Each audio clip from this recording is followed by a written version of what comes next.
Hello and welcome back everybody to another unboxing video, this time for Warhammer Stormbringer issues 39 to 42, and without further ado, let's jump right in it. In issue 39 we have two paints, Rakeland Flesh Shade and Athonian Camo Shade, two shade paints from Games Workshop's Citadel color range.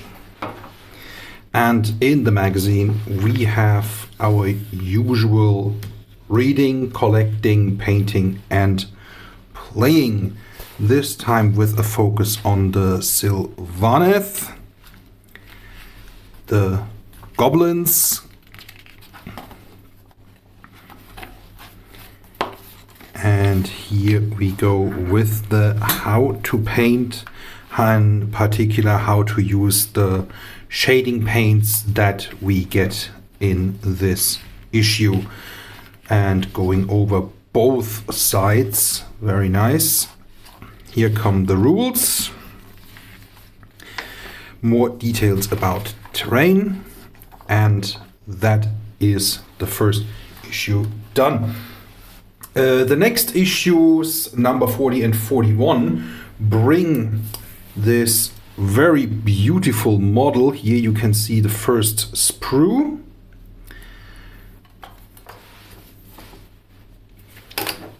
And in the magazine, as usual, reading, collecting, building and playing.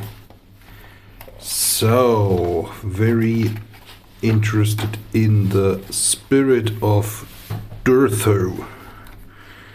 So that is the kind of thing I want to build with the sword. And here we go, how to build.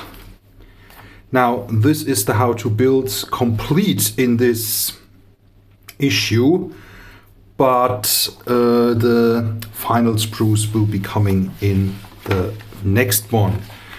So what do we have there? The usual introduction of miniatures, and there is a new battlement apparently. So let's start with the second sprue of Durthu and of course his base. Very nice miniature. So we are getting the Sylvaneth now. And in this issue we have more about the realm of metal, which will start introducing the dwarves. We get to the technique of dry brushing, and we start painting the spirit of Durthu. Very, very nice.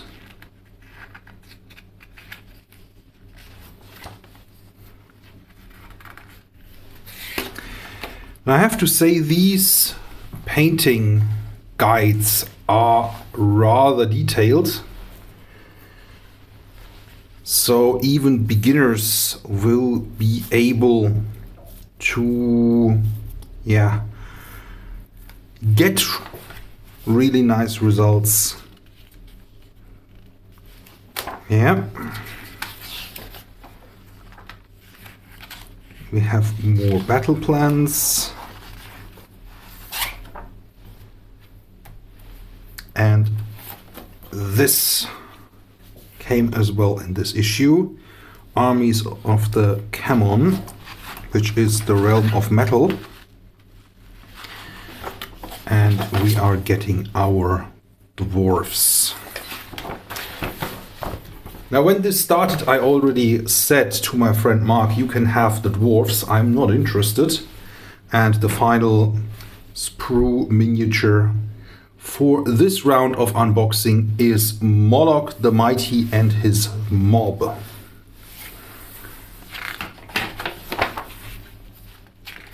So we talk more about magic here. Then Moloch the Mighty, how to build him, and his mob, of course. and how to paint them.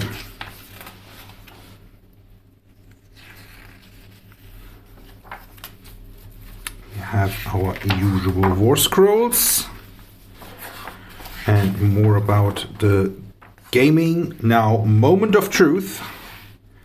For the next issues, we will have our first set of 3 Revenants. There will be another 5 miniature set in a couple of issues, and we get 2 paints, namely Balor Brown and Skeleton Horde contrast paint. In a moment, I will return and talk more about the current events around Warhammer Stormbringer.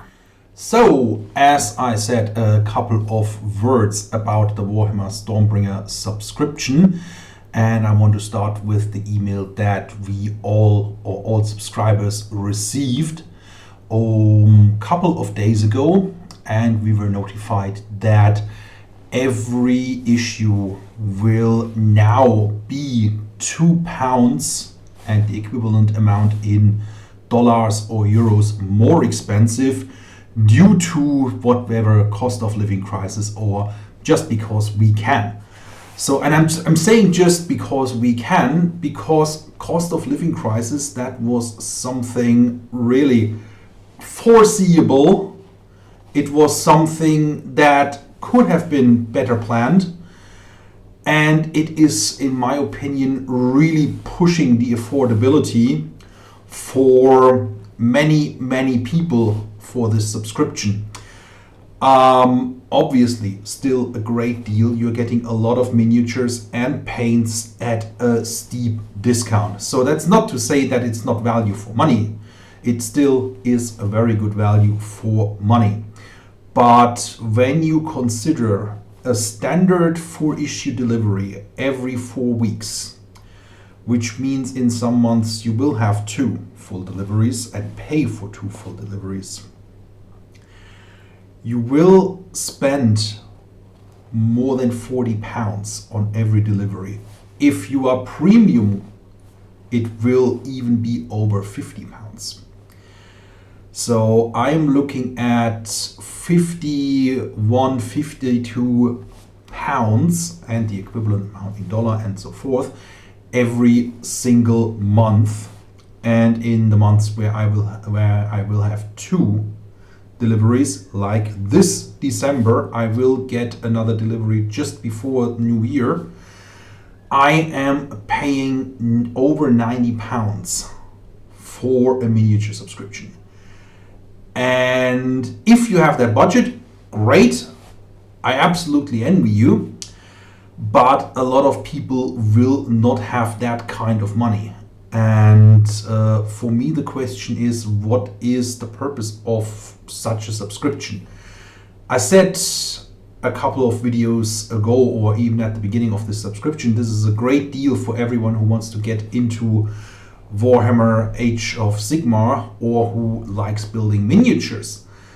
But again, I think we are now monetary wise in the current situation really at the ceiling of what is affordable for most of the people, particularly the target audience for Games Workshop. And maybe that is something to think about, and not only for Hachette, but for Games Workshop themselves.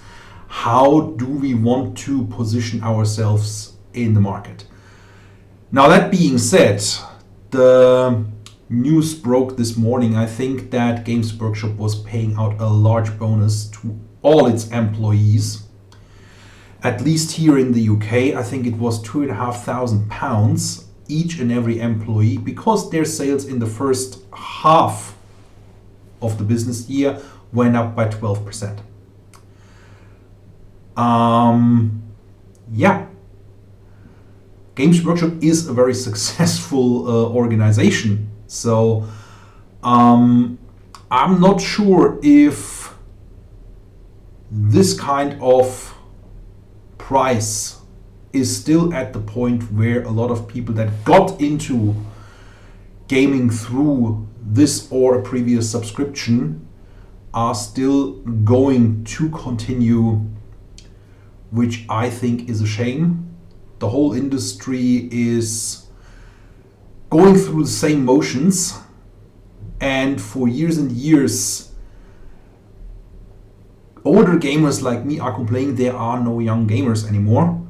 At the same time, there is many reasons why that is the case, and I sincerely hope that things will start changing, because this is a fantastic hobby. I really enjoy introducing people to it. I really enjoy this hobby myself. And before I start moaning about it too much, I wish you a very Merry Christmas, a Happy New Year, and I will see you with the next video.